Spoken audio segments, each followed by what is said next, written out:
So it's Sunday now, April 12th, and it's hailing. I closed the window. I just got back from Copenhagen.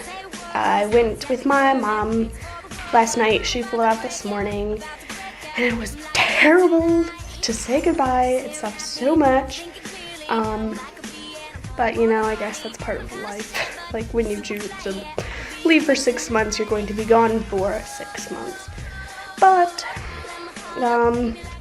yeah, I just got back to my empty, messy room. But I'm so exhausted because I've been going nonstop for essentially 2 weeks straight. It's been 2 weeks from yesterday that we left for Berlin. So I'm exhausted. I'm going to take off my pants and watch YouTube videos and edit because it's been several weeks since I've edited footage and I need to do that before it gets away from me. So yeah, I just thought I'd update you guys. I'm gonna do absolutely nothing today because I'm tired. So it's Tuesday afternoon now, and I am editing like 5 weeks worth of vlogs because I've been a loser and haven't kept up with editing. So I'm doing that. It's going to take a while.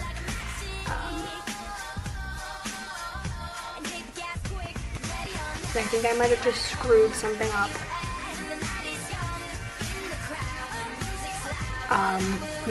Okay. God damn it. I'm gonna go see what happened.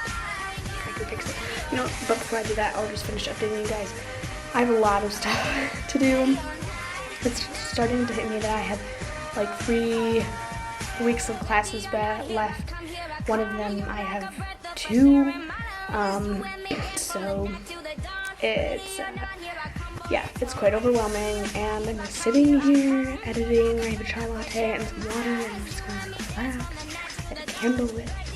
I'm not that stressed out, but I'm just trying to, you know, take preventative measures here. So I'm gonna go see if I actually did screw up my vlog.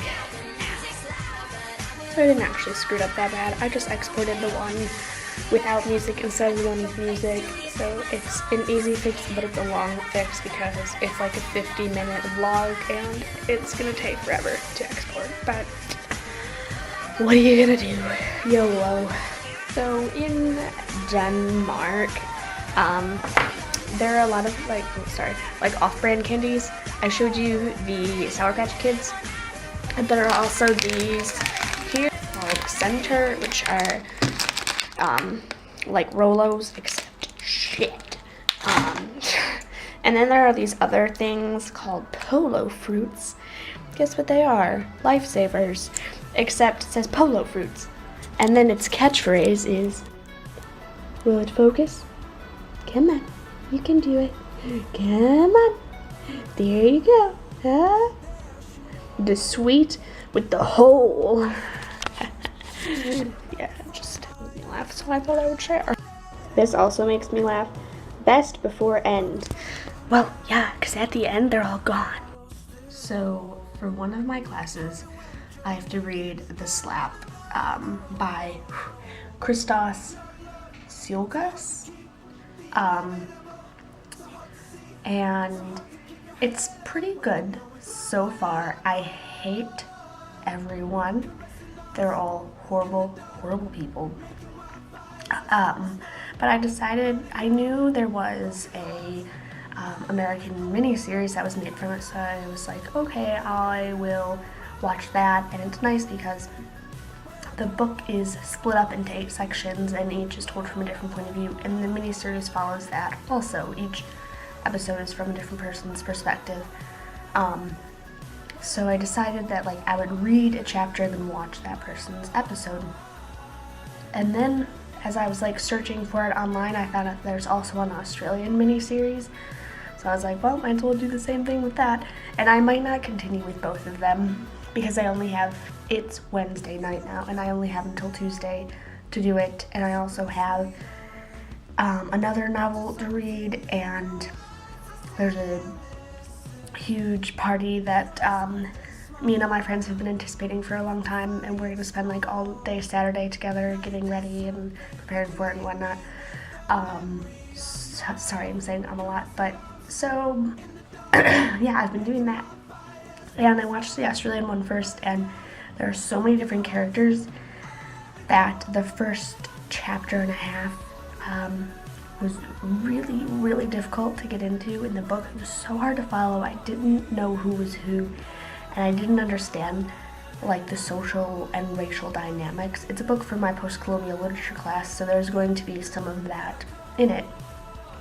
So I was watching the Australian version, and it helped so much to understand what was going on, to have a visual of it, and it followed the book very closely. You know, some of the dialogue was exactly the same and the events were exactly the same, so it was really it really helped a lot.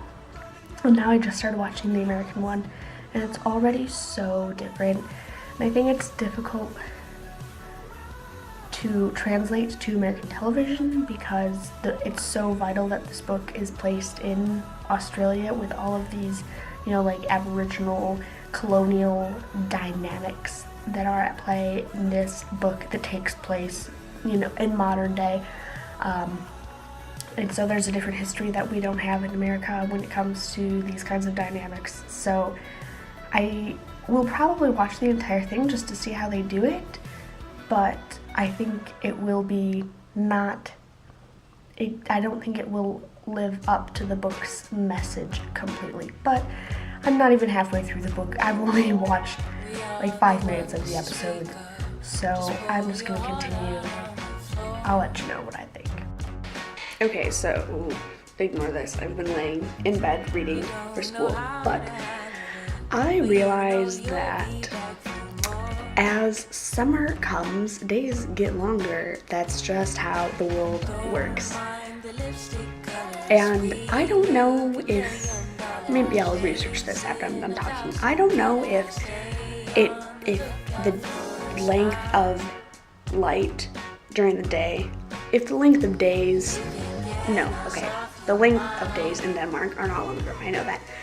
If the length of light changes quicker in Denmark because you're closer to the North Pole, I don't think so. I don't think that makes any sense. I'm gonna look it up, but it just seems to have gotten light late very fast. Like, it's 8 p.m. and this is what it looks like outside, and I don't know if that's because if it has changed so suddenly because I'm in Denmark, or just because I don't pay attention to details and I live in my own little world. But yeah, it's nice because you have daylight for longer, but it's also a little bad because I mess around on my computer. Usually I'm like, oh, it's getting dark, like I only have a couple of hours to get this work done. But now I have to actually pay attention to the time and just, instead of just like, oh, it's dark, I need to do my work now, to be like, oh, it's 6 p.m., I should probably do my work now. But anyway, I just thought I would mention that I have to go do work now. So it's Friday afternoon, late afternoon, early evening, and I'm going out with some friends, and I decided that I was gonna be edgy. So I did my hair different, my makeup different. I'm wearing a bunch of rings. Hold on, I'll show you this hand. Yeah, black leather jacket. Obviously, I'm not an edgy person, but yeah, I'm just gonna go for it. YOLO, right? Sorry. Okay.